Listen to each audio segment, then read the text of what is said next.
चलो। कल की क्लास में हमने पढ़ा था सौरमंडल के, सूर्य पढ़ा। सूर्य के बाद में हमने इसी में पढ़ा था कि प्राग सम्मेलन, और प्राग सम्मेलन 24 अगस्त 2006 को चेक देश की राजधानी प्राग में। इस सम्मेलन में क्या था कि सौरमंडल, ये अंतरराष्ट्रीय खगोल शास्त्रियों का सम्मेलन था, और इसमें सौरमंडल के सदस्यों का निर्धारण करते हुए यम या प्लूटो को ग्रह की श्रेणी से हटा दिया था, क्योंकि उसका स्वतंत्र परिक्रमण कक्ष नहीं, वह यूरेनस नेपच्यून की कक्षा में घूमता था। ओके, इतनी बात। और प्राग सम्मेलन में कुल ग्रहों की संख्या कितने निर्धारित कर दी? 8। प्राग सम्मेलन से पहले कुल ग्रह कितने होते थे? 9। कौन से ग्रह को हटाया? यम या प्लूटो को। क्यों हटाया? क्योंकि वह दीपिका, अरुण व वरुण की कक्षा में घूमता है, उसका स्वतंत्र निश्चित परिक्रमण कक्ष नहीं। ओके, इतने बात। अब आप लिखेंगे वर्तमान में कुल ग्रहों की संख्या।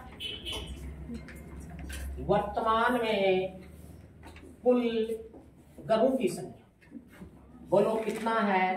8। और बेटा कब से हैं 8 ग्रह?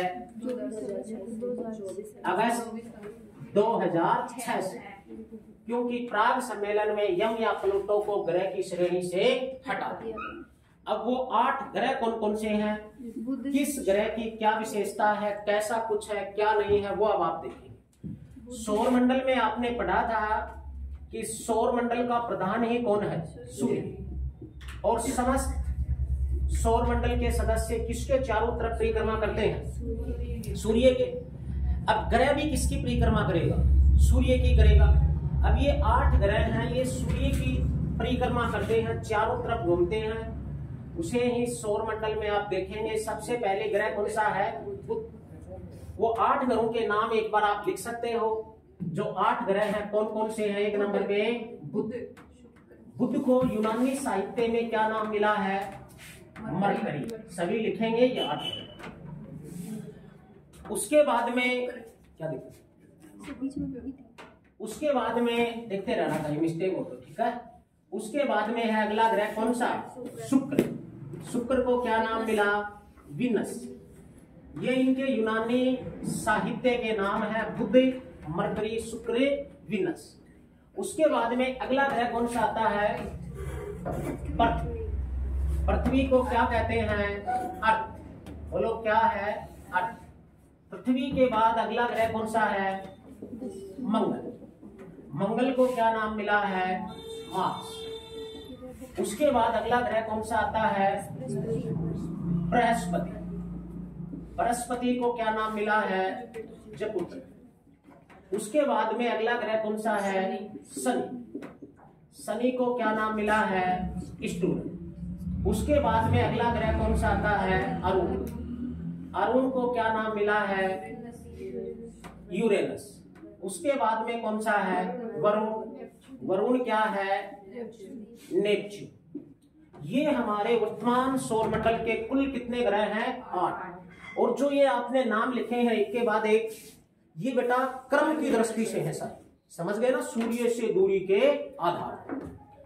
जिस समय भारत में वैदिक काल पनप रहा था, ये वैदिक काल में नाम रखे गए। उसी समय मध्य एशिया, यूनानी सभ्यता चल रही थी, और उसमें हमारे देवताओं के नाम पर बुध, शुक्र, पृथ्वी, मंगल के नाम पर हमने नाम रख दिए, हमारे ऋषियों ने।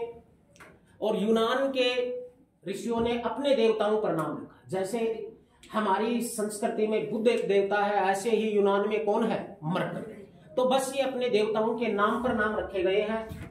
सबसे पहले कौन सा ग्रह सूर्य की परिक्रमा करेगा? बुध। अब बुध है, इसके ऊपर क्वेश्चन ये है, ये सूर्य के सबसे नजदीक सौरमंडल का होने दो, सही है। ये सौरमंडल का सबसे छोटा ग्रह है, सूर्य के सबसे नजदीक। उसके बाद में बात करते हैं अगला ग्रह कौन सा है इसमें? शुक्र। शुक्र भी बुध की तरह ही किसकी परिक्रमा करता है? सूर्य की। अब शुक्र है, ये सूर्य से दूरी के आधार पर दूसरा ग्रह है। शुक्र सबसे गर्म ग्रह है। देखो सूर्य के सबसे नजदीक कौन है? बुध। गर्म तो ये होना चाहिए था, लेकिन फिर भी ये गर्म क्यों है? क्योंकि शुक्र पर वायुमंडल में कार्बन डाइऑक्साइड गैस अधिक है, और कार्बन डाइऑक्साइड गैस है ये सूर्य की उष्मा को अपनी तरफ अवशोषित करती है। इसी कारण बुध से थोड़ा दूर होते हुए भी ये क्या है सचिन? सबसे गर्म है। लगभग 470 डिग्री टेम्परेचर इसका यहाँ रहेगा। शुक्र है ये सुबह और शाम दिखाई देता है, इसी कारण भोर और सांझ का तारा सबसे सुंदर चमकीला होने की वजह से प्यार व सौंदर्य की देवी भी कहा जाता है। वायुमंडल अत्यधिक होने की वजह से वायु दाब बनता है, प्रेशर कुकर की स्थिति से यहाँ पर बने जाते हैं। ये टोटल विशेषता किसकी है? शुक्र। शुक्र और अरुण, यूरेनस, ये दो ऐसे ग्रह हैं बेटा जो हमेशा पृथ्वी से विपरीत अर्थात पूर्व से पश्चिम दिशा में घूर्णन करते हैं, घड़ी की सुई के विपरीत। इसी कारण इन पर सूर्य उदय पश्चिम में होगा और अस्त होगा पूर्व। उसके बाद अगला ग्रह कौन सा आता है? बोलो, क्या दिखाई दे रही है आपको? पृथ्वी। पृथ्वी की अगर बात करते हैं तो ध्यान देना एक बार, सूर्य से दूरी के आधार पर पृथ्वी कौन सा ग्रह है? तीसरा। लेकिन क्षेत्रफल में ये कौन सा ग्रह होगा? पांचवा। क्षेत्रफल में ये पांचवा बड़ा ग्रह। इससे बड़े कितने हैं? 4। जबकि सूर्य से दूरी के आधार पर ये क्या है? तीसरा। पृथ्वी नीला ग्रह कहलाती है। क्यों कहलाती है? जल की उपस्थिति के कारण। उसके बाद में बात करते हैं, पृथ्वी का एक प्राकृतिक उपग्रह है और वो कौन सा है? चंद्रमा। जबकि बुध और शुक्र का कोई प्राकृतिक उपग्रह नहीं है। पृथ्वी अपने अक्ष पर कितने डिग्री झुकी हुई है? 63। जबकि पृथ्वी अपने अक्ष पर कितने डिग्री का कोण बनाती है? 66.5 डिग्री का कोण बनाती है। फिलहाल इसके इतने देखते हैं, डिटेल बाद में। उसके बाद में अगला ग्रह कौन सा आता है? मंगल। मंगल की विशेषता यह है कि सौर मंडल में पृथ्वी पर तो जीवन है ही, पृथ्वी को छोड़कर जीवन की संभावना बच्चों यदि किसी ग्रह पर भविष्य में है तो वो मंगल ही। क्योंकि यहां पृथ्वी जैसी कुछ लोकेशन है, जैसे पृथ्वी कितने डिग्री अक्ष पर? 23.5 डिग्री अक्ष पर झुकी हुई है। अक्ष पर झुकी हुई होने से एक फायदा होता है प्रिया, ऋतु परिवर्तन होता है। एक क्वेश्चन आता है कि पृथ्वी पर ऋतु परिवर्तन किस स्थिति से होता है, तो वो स्थिति क्या है? अक्ष पर झुकी हुई होने के कारण। मंगल भी पृथ्वी के समान अक्ष पर झुका हुआ है, लगभग 25 डिग्री। तो पृथ्वी के समान ऋतु परिवर्तन किस ग्रह पर हुआ? पृथ्वी अपने अक्ष पर खड़ी होकर एक चक्कर पूरा कब करती है? परिभ्रमण गति की बात। और परिभ्रमण गति से बनता है दिन रात। ये जो इसके चारों तरफ घूम रहे हैं ये भी तो गति है ग्रह में, ये परिक्रमण गति। परिक्रमण गति में लगा समय वर्ष बनता है। बुध की परिक्रमण गति सबसे छोटी है, मात्र 88 दिन की। तो बुध पर वर्ष 88 दिन का हो जाएगा। सबसे छोटा वर्ष बुध पर है, सबसे बड़ा दिन रात शुक्र पर है। अब बात मंगल की करते हैं तो मंगल लगभग 24 घंटे 37 मिनट में अपने अक्ष पर एक परिभ्रमण गति कर लेता है। तो पृथ्वी के समान ही यहाँ दिन रात होते हैं, लेकिन वर्ष थोड़ा डिफरेंस है। हमारी पृथ्वी पर लगभग वर्ष कितना है? 365 दिन का मानते हैं। वैसे फिक्स पृथ्वी की ये परिक्रमण गति है, ये 365 दिन 5 घंटे 48 मिनट 46 सेकंड में होते हैं, लेकिन इस पर वर्ष होगा 687 दिन। ये थोड़ा सा अंतर है।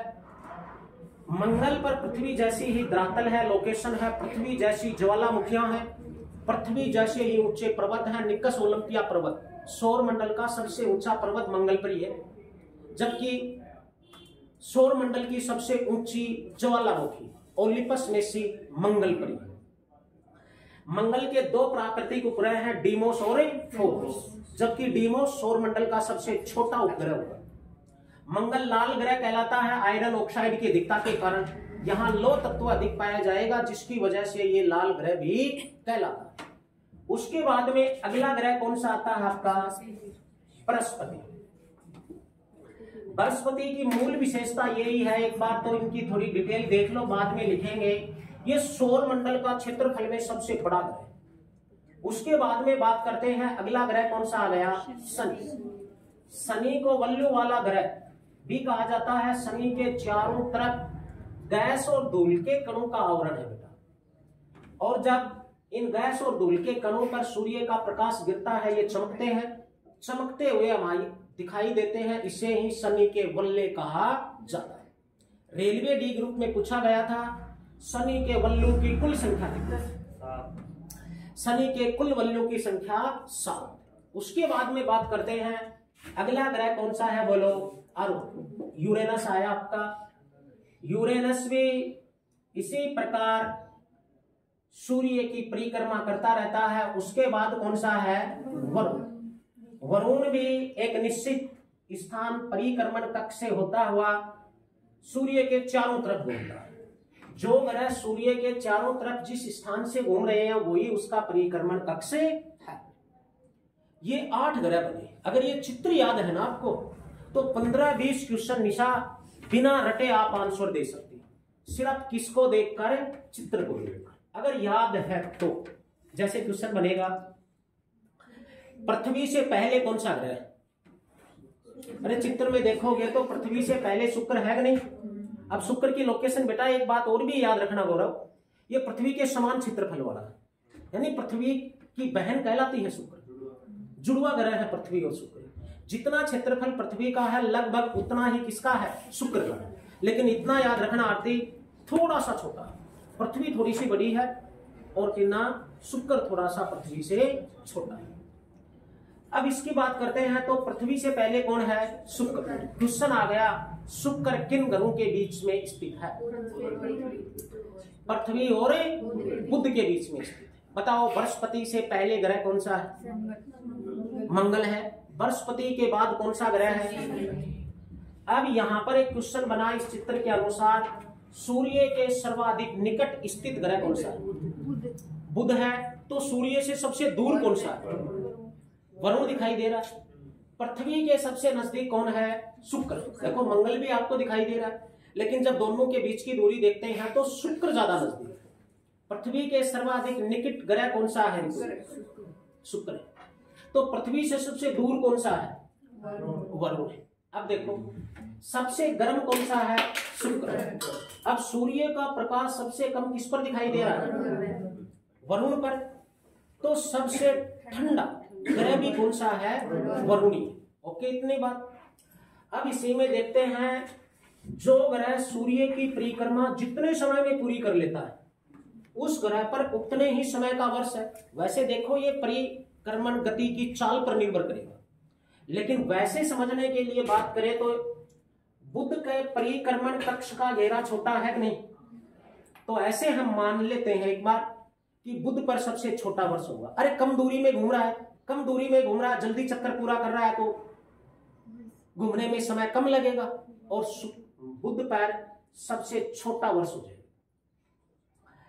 वरुण का परिक्रमण कक्ष देखिए आप एक बार, नेपच्यून का सबसे ज्यादा दिखाई दे रहा ना, सबसे बड़ा, तो घूमने में ज्यादा समय लगेगा, तो वर्ष की टाइमिंग यहां पर बढ़े जाएगी। सबसे छोटा वर्ष बुध पर है 88 दिन का, सबसे छोटा। तो सबसे बड़ा वरुण पर है 164.8 वर्ष का, लगभग 165 वर्ष मान सकते। सबसे बड़ा दिन रात शुक्र पर होता है 243 दिन का। जब पृथ्वी के 243 दिन बीत जाते हैं तब शुक्र पर एक दिन होता है। लेकिन सबसे छोटे दिन रात वाला ग्रह कौन सा हो जाएगा? बृहस्पति। मात्र 5 घंटे का दिन और 5 की रात, 10 घंटे का दिन रात हो जाएगा। ये ऐसी कुछ एक बातें याद रखेंगे। अब देखो ग्रहों को 2 भागों में बांटा गया, एक होगा आंतरिक ग्रह, एक होगा बाह्य ग्रह। ये इस सौर मंडल का जो चित्र आपको दिख रहा है बच्चों, इसमें जो एक घेरा बन रहा है 8 ग्रह दिखाई, 8 में 4 अंदर दिखाई दे रहे और 4 रेणु हैं बाहर। जो इस घेरे में 4 आपको अंदर दिखाई दे रहे हैं बेटा, उसे ही कहते हैं आंतरिक ग्रह। अब ग्रहों को 2 भागों में बांटा है, आंतरिक ग्रह और बाह्य ग्रह। अब यही आपको दिखाई दे रहे हैं आंतरिक ग्रह। क्वेश्चन बनेगा आंतरिक ग्रह कौन से हैं, या संख्या कितनी है? 4 है। और आंतरिक ग्रह हैं कौन कौन से, बोलो। बुध, शुक्र, पृथ्वी, मंगल। क्वेश्चन हो जाएगा निम्न में से आंतरिक ग्रह कौन सा है या नहीं, कर दोगे इतनी। अब देखो इन्हीं आंतरिक ग्रहों का नाम है स्थलीय ग्रह। कौन से ग्रह? स्थलीय ग्रह।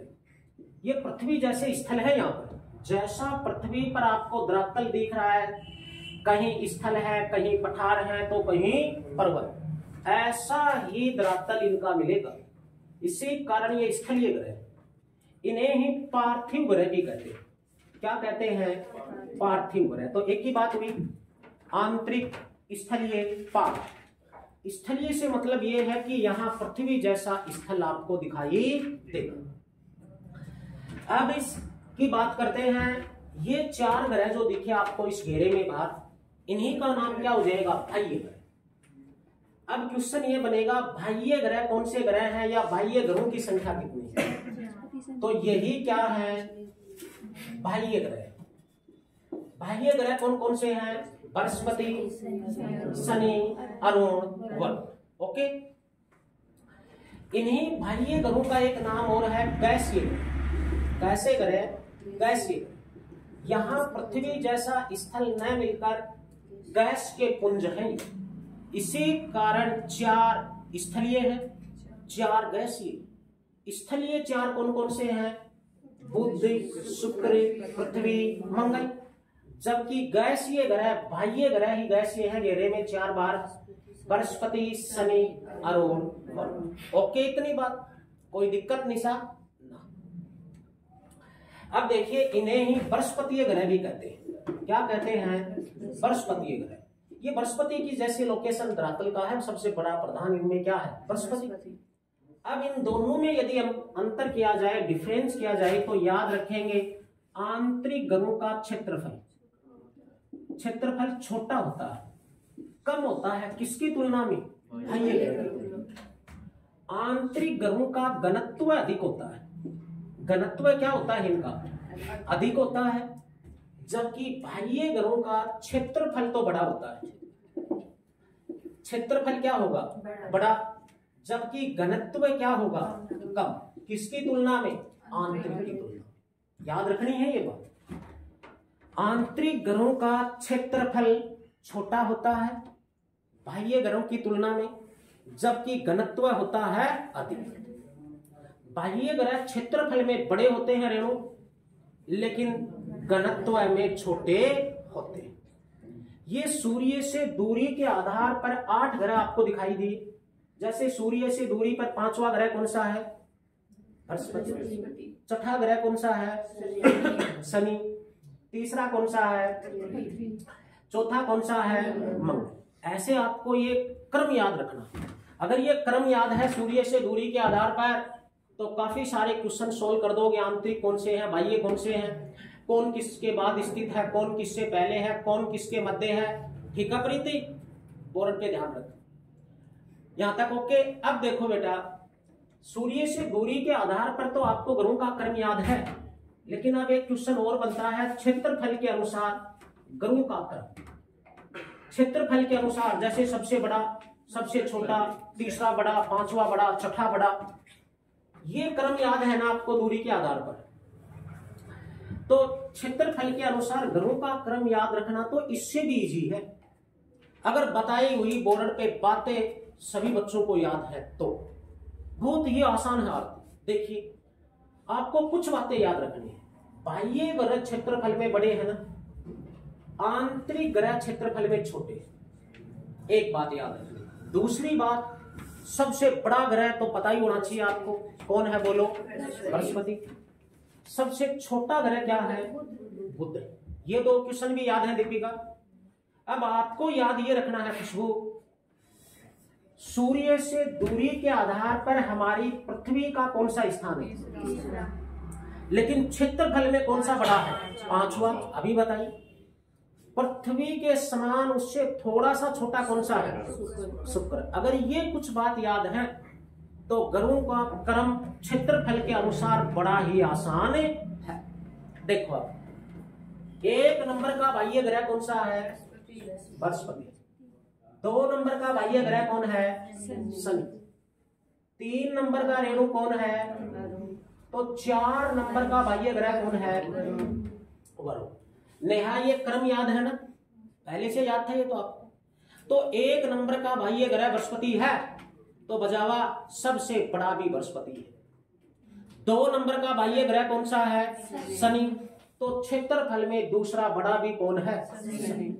लेकिन रेणु तीसरे नंबर का बाह्य कौन है? तो तीसरे नंबर का क्षेत्रफल में बड़ा भी निशा। 4 नंबर का बाह्य, तो 4 नंबर का बड़ा ग्रह वरुण ही है। 4 तक क्रम एकदम आसान था ना। तो अब आपको प्रिया बताएगी 5वां बड़ा ग्रह कौन सा? अरे 4 तो याद हो गए तुम्हें, 5वां बताओ। पृथ्वी, क्योंकि ये तो पहले से याद है। पृथ्वी तो क्षेत्रफल में 5वीं बड़ी। 6 नंबर का कौन सा होगा? शुक्र। 7 नंबर पे कौन सा है? मंगल, क्योंकि 8 नंबर का तो सबसे छोटा कौन है? बुध है। तो 7 पे कौन बचा? मंगल। हो गए 8 ग्रहों का क्रम याद। लिखो क्षेत्रफल के अनुसार ग्रहों का क्रम में आप लोग बोलते जाइए। 1 नंबर पे बोलो क्या लिखें? बृहस्पति। 2 नंबर पे बोलो शनि। 3 नंबर पे बोलो बेटा अरुण। 4 नंबर पे वरुण। 5वां और बता रहे हो पृथ्वी। 6ठा बताओ शुक्र। 7 पे कौन आएगा? मंगल। 8 पे कौन बचा? तो ग्रहों का क्षेत्रफल के अनुसार क्रम बताओ कितना इजी है शशि। अगर कुछ एक बातें याद है तो, और वो कंपटीशन रेंज के बच्चे हो तो इतनी बात तो तुम्हें सपने में भी याद होनी चाहिए। सपना में और कुछ याद नहीं रहा खुशबू, सिर्फ ये ग्रहों की बताई हुई बात ऋतु याद है। ओके, इतनी बात करो, समझ में आई सारी बात। अब देखो, आपने पढ़ा है सौर मंडल के सदस्य कौन है? ग्रह, उपग्रह, क्षुद्र ग्रह, पुण्य, धूमकेतु, है कि नहीं? अब इनमें से क्षुद्र ग्रह क्या होता है? क्षुद्र ग्रह पर आपको कोई लंबी चौड़ी कहानी याद नहीं रखनी, 2 बात याद रखनी है दीपिका, मात्र 2। इससे ज्यादा आपकी रेंज में कोई क्वेश्चन उन पर है ही नहीं। सबसे पहले बात करते हैं क्षुद्र ग्रह क्या है। क्षुद्र ग्रह क्या है? अब क्षुद्र ग्रह क्या होते हैं ध्यान देना एक बार। ये कौन सा ग्रह दिखाई दे रहा है? मंगल है ना भैया। ये कौन सा ग्रह दिखाई दे रहा है? बृहस्पति। मंगल और बृहस्पति ग्रहों की कक्षा के मध्य ये छोटे छोटे पिंड आपको दिखाई दे रहे हैं कि नहीं? इन्हें ही नाम मिला है क्षुद्र ग्रह। बस क्वेश्चन ये होगा क्षुद्र ग्रह क्या होते हैं? तो मंगल और बृहस्पति ग्रहों की कक्षा के बीच में छोटे छोटे करोड़ों पिंड स्थित हैं जो सूर्य की परिक्रमा करते हैं नेहा। इन्हें ही नाम मिला है क्षुद्र ग्रह। या क्वेश्चन ये भी हो सकता है निशा, क्षुद्र ग्रह कहां पाए जाते हैं? मंगल और बृहस्पति ग्रहों की कक्षा के मध्य जो पिंड स्थित हैं उन्हें ही नाम मिला है क्षुद्र ग्रह। ठीक है साहिल। अब एक क्वेश्चन और बनेगा, एकमात्र क्षुद्र ग्रह कौन सा है सचिन जिसे हम नंगी आंखों से देख सकते? फोर वेस्ट। नंगी आंखों से मतलब है खुली आंखों से, किसी सूक्ष्मदर्शी दूरबीन की आवश्यकता न पड़े। तो एकमात्र क्षुद्र ग्रह कौन सा है? एकमात्र क्षुद्र ग्रह जिसे हम खुली आंखों से देख सकते हैं, और वो कौन सा है? Four Vista. फोर वेस्टा एकमात्र क्षुद्र ग्रह है जिसे हम पृथ्वी पर से नंगी आंखों से देख सकते। कुछ छोटे छोटे क्वेश्चन हैं, एक बार बताना। सबसे पहले बताओ क्षेत्रफल में सबसे बड़ा ग्रह कौन सा है? क्षेत्रफल में ये बड़े कॉमन क्वेश्चन है। सबसे छोटा कौन सा है? सबसे बड़ा वर्ष किस पर है? वरुण पर। सबसे छोटा वर्ष किस पर है? बुध पर। सबसे बड़ा दिन रात किस पर है? शुक्र पर। सबसे छोटा दिन रात किस पर है? बृहस्पति पर। अब देखो, एक होगा द्रव्यमान और एक होगा घनत्व। सर्वाधिक द्रव्यमान वाला ग्रह कौन सा है और न्यूनतम द्रव्यमान वाला कौन सा है? सर्वाधिक घनत्व किसका है, न्यूनतम घनत्व किसका है? ये 4 क्वेश्चन आपको और याद रखने हैं, लिख लीजिएगा साथ के साथ। सर्वाधिक घनत्व बोलो किस ग्रह का है? सर्वाधिक घनत्व मेरे बच्चों, सर्वाधिक घनत्व वाला ग्रह कौन सा है? विनस, शुक्र। उसके बाद में लिखोगे न्यूनतम घनत्व वाला ग्रह, और न्यूनतम घनत्व किसका है? शनि। शनि एक ऐसा ग्रह है प्यारे बच्चों, वो तो हो ना तुम, अरे प्यारा बच्चा तो हो ना, अरे तो मुस्कुराओ। न्यूनतम घनत्व शनि का है। शनि एक ऐसा ग्रह है प्रीति जो जल पर भी तैर सकता है। आगे है सर्वाधिक द्रव्यमान, सर्वाधिक द्रव्यमान वाला ग्रह बोलो कौन सा है? बृहस्पति। सर्वाधिक द्रव्यमान वाला ग्रह बृहस्पति। निशा न्यूनतम द्रव्यमान, अरे भाई निशा न्यूनतम द्रव्यमान, निशा भी 2 हैं, दोनों मिलके बता दो। बुध। न्यूनतम द्रव्यमान किसका है? बुध का। न्यूनतम द्रव्यमान कई टापर तो ऐसा ही टको दिया ही कौन बोलिए। बोलना चाहिए क्लास में, अलर्ट रहना चाहिए। आधा करने तो पकड़ पकड़ के जगाना पड़ी, समझते हो ना? बता निशा, टका क्या था? टका नामक सिक्का किसने चलाया? किस धातु का था टका? अरे क्वेश्चन 2 है यहाँ पर, खेलड़ा 2। टका नामक एक सिक्का था बेटा, प्राचीन भारत में चला, हिस्ट्री में, इतिहास में। टका नामक सिक्का किसने चलाया? और टका नामक सिक्का किस धातु का था दीपिका? किस? बोर्ड पे देख तू, बोर्ड पे। मैं तुम्हें एग्जाम हॉल में भी दिखाई देना चाहूं, समझते हो ना ये बात? लेकिन तुम दोनों ही बात गलत बता रहे हो। टका नामक सिक्का शेर शाह सूरी ने नहीं चलाया। इल्तुतमिश, इस्लामी मुद्रा का जनक इल्तुतमिश था नहीं? 1211 से 1236 ईस्वी। गुलाम वंश का कौन से नंबर का शासक था? इल्तुतमिश गुलाम वंश का शासक था बेटा। 1211 ईस्वी से 1236 ईस्वी तक था दिल्ली सल्तनत में।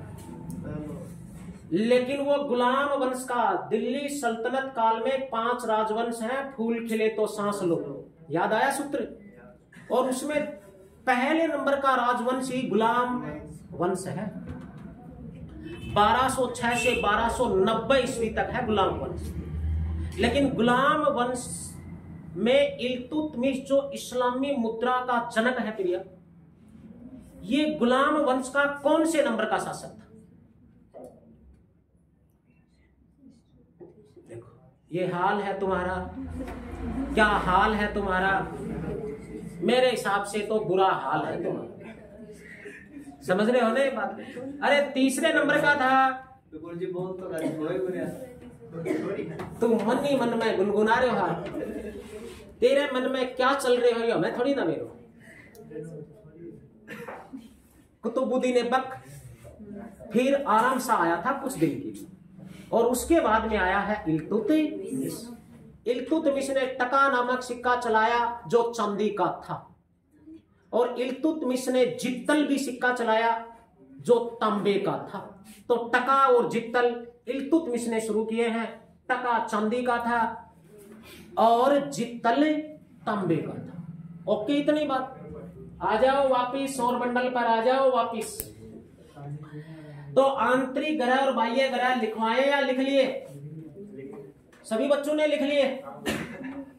तो मिटा दे इनको, फिर भी लिख लो। कुछ ने नहीं लिखे हैं, ये इधर वाले तो लिख लिए होंगे कि भाई क्षेत्रफल के अनुसार ग्रहों का क्रम ओके।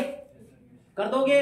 उसके बाद में सर्वाधिक घनत्व, न्यूनतम घनत्व, सर्वाधिक द्रव्यमान, न्यूनतम द्रव्यमान। ओके, इतनी बात। फिर क्षुद्र ग्रह क्या है, और अब यहां पर इसमें चलते हैं तो आप पर्सनल एक एक ग्रह को पढ़ते हैं। ये सारी बातें याद रखना। इस चित्र को देखकर आप काफी सारे क्वेश्चन सोल्व कर सकते हैं अगर चित्र आपको याद है तो। और चित्र का मतलब यह है सूर्य से दूरी के आधार पर गुरु का ग्रह। एक नंबर का ग्रह लिखो बुध। अब मूल विशेषता बुध की एग्जाम लाइफ क्या क्या है वो आपको याद रखना। बुध का ही यूनानी साहित्य में नाम क्या है, वन। अब बुध के ऊपर कुछ वन लाइनर्स क्वेश्चंस हैं, लिखते जाओ। सबसे पहले लिखो सूर्य के सर्वाधिक नजदीक। सूर्य के सर्वाधिक नजदीक, सूर्य के सर्वाधिक नजदीक ग्रह कौन सा है आरती? बुध। बुध के अगली विशेषता लिखो सर्वाधिक दैनिक तापमान, सबसे छोटा ग्रह, सबसे छोटा ग्रह है। उसके बाद में लिखेंगे मूल विशेषता सर्वाधिक तीव्र। तीव्र का मतलब है सबसे तेज, सर्वाधिक तीव्र परिक्रमण गति, सर्वाधिक तीव्र परिक्रमण गति। परिक्रमण गति से वर्ष बनेगा नेहा वर्ष। जो तेज चलेगा तो वो जल्दी चक्कर पूरा करेगा कि नहीं, और जल्दी चक्कर पूरा करेगा तो परिक्रमण काल सबसे छोटा होगा कि नहीं, और सबसे छोटा होगा तो सबसे छोटे वर्ष वाला होगा। लिखो तथा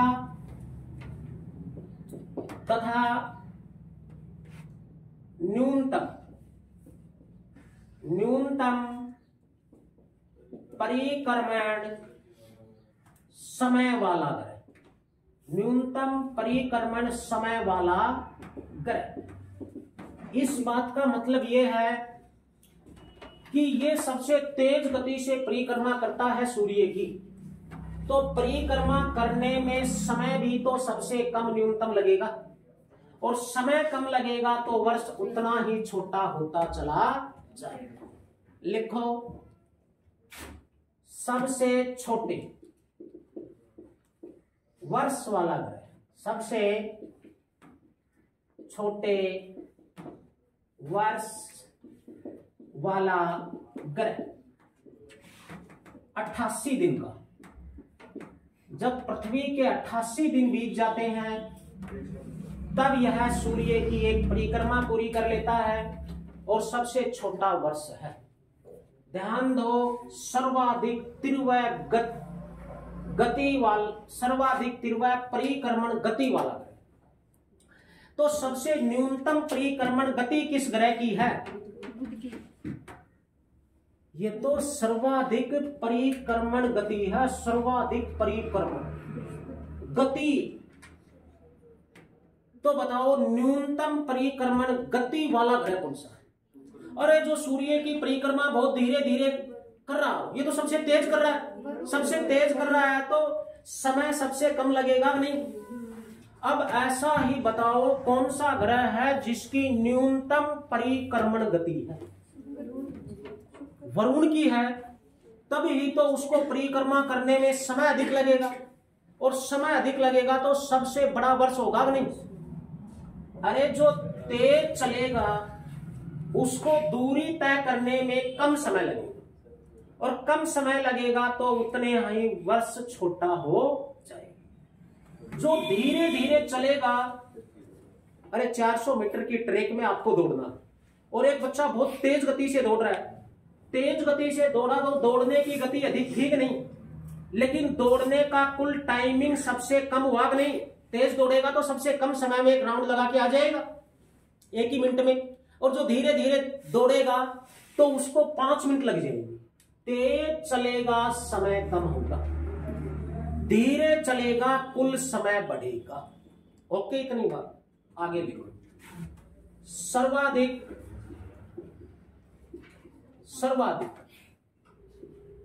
दैनिक तापांतर वाला ग्रह, सर्वाधिक दैनिक तापांतर वाला ग्रह। इसका मतलब यह है, समझो एक बार, दैनिक का मतलब दिन और रात, तापांतर का भी दो शब्दों से मिलकर बना है, ताप प्लस अंतर।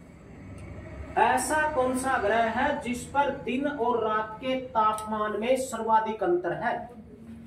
अर्थात दिन अत्यधिक गर्म और रात अत्यधिक ठंडी। तो दिन और रात के तापमान में सर्वाधिक अंतर हुआ नहीं, वो बुद्धि है। यहां दिन का तापमान है वो लगभग 450 डिग्री सेल्सियस है, और रात का तापमान जो है यहाँ वो -176 डिग्री सेल्सियस। सर्वाधिक दैनिक तापांतर वाला ग्रह है ये। ऐसा ग्रह है मेरे बच्चों, दैनिक का अर्थ दिन रात, दिन रात के तापमान में सर्वाधिक अंतर पाया जाता है। जैसे फिलहाल यहाँ का दैनिक तापांतर की बात करें तो दिन का अधिकतम तापमान 24 डिग्री सेल्सियस, जैसे कल की बात करें, और रात का तापमान 10 डिग्री सेल्सियस। तो दिन और रात के तापमान में अंतर कितना हुआ? 14 डिग्री सेल्सियस का ही तो हुआ। लेकिन यहां सोच के देखो, दिन और रात के तापमान में कितना अंतर है, डिफरेंस। लेकिन न्यूनतम दैनिक तापांतर वाला ग्रह कौन सा हो?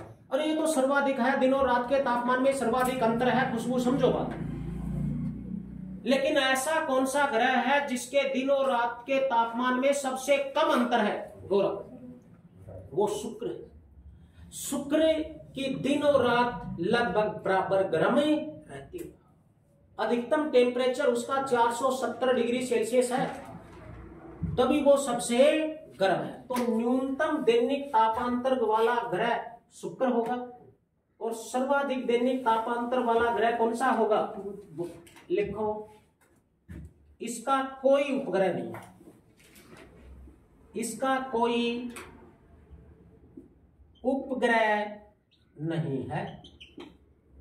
बताइए हमें रेणु, सौर मंडल में कुल ग्रह कितने हैं? 8। बताना हमें, तू बता देगी। अब बताना यह है ऋतु, सौर मंडल में कितने ग्रह हैं जिनका स्वयं का अपना कोई उपग्रह नहीं? अरे सौर मंडल में कितने ऐसे ग्रह हैं जिनके उपग्रह नहीं हैं? 2, एक बुध और दूसरा शुक्र। तो लिखो, इसका कोई उपग्रह नहीं। लेकिन ऐसे कितने ग्रह हैं जिनका कोई उपग्रह नहीं है आरती? 2। नाम बता दोनों के, बुध और शुक्र। आगे लिखो, इसमें चुंबकीय गुण पाया जाता है, इसमें चुंबकीय गुण पाया जाता है, इसमें चुंबकीय गुण पाया जाता है। बुध एक ऐसा ग्रह है जिसके धरातल में स्वयं चुंबक का गुण है। यहां कोई लोहे की वस्तु को ले जाओगे सचिन, तो वो बुध के धरातल से अपने आप चिपक जाए। लिखो, यहां वायुमंडल का अभाव है, यहां वायुमंडल का अभाव है। मैं ये नहीं कह रहा कि यहां कोई वायु गैस मिलेगी, है लेकिन बहुत कम मात्रा। तो यहां वायुमंडल का अभाव, सर्वाधिक वायुमंडल का दबाव शुक्र पर होगा, तो यहां न्यूनतम वायुमंडलीय दबाव हो जाएगा, क्योंकि हवा की मात्रा ही जब कम है तो उसका दबाव भी कम है। शुक्र पर सर्वाधिक वायुमंडल है, हवा की मात्रा है, तो वहां सर्वाधिक वायुमंडलीय दाब होगा। ये सौरमंडल का एक ग्रह है। आपकी रेंज में मूल बातें अगर हैं तो वो 3 हैं। सबसे पहले ये क्या है? सूर्य के सर्वाधिक नजदीक। दूसरा अच्छा क्वेश्चन आपकी रेंज का है, सबसे छोटा। तीसरा है सबसे छोटे वर्ष वाला ग्रह। सबसे छोटे वर्ष वाला ग्रह, ये बातें याद रखना। वैसे देखो एग्जाम में क्या आ जाए पता नहीं, थोड़ी और कुछ डिटेल्स और भी आप याद रखिएगा। ये सौर मंडल के 8 ग्रहों में एक ग्रह आपका पूरा हुआ, कौन सा? दीपिका याद है बुध की सारी बात? ठीक है। अब अगला ग्रह कौन सा है, नाम बताओ? शुक्र। अब ऐसी ही डिटेल शुक्र की बनेगी, क्या क्या विशेषता है शुक्र की, क्या नहीं है, लिखिए शुक्र। यूनानी साहित्य में शुक्र का नाम क्या है रे? क्या है? विनस। सूर्य से दूरी के आधार पर दूसरा ग्रह है शुक्र, लेकिन क्षेत्रफल के अनुसार शुक्र का कौन सा स्थान है? चौथा। पढ़ा था ना अभी शुक्र। और शुक्र के आगे लिख लो विनस, गुरु ग्रह कहलाता है ये, गुरु शुक्र देवताओं का गुरु, इसी कारण गुरु ग्रह भी कहलाता है शुक्र। ठीक है, आज की क्लास में आपका इतना ही है। ओके।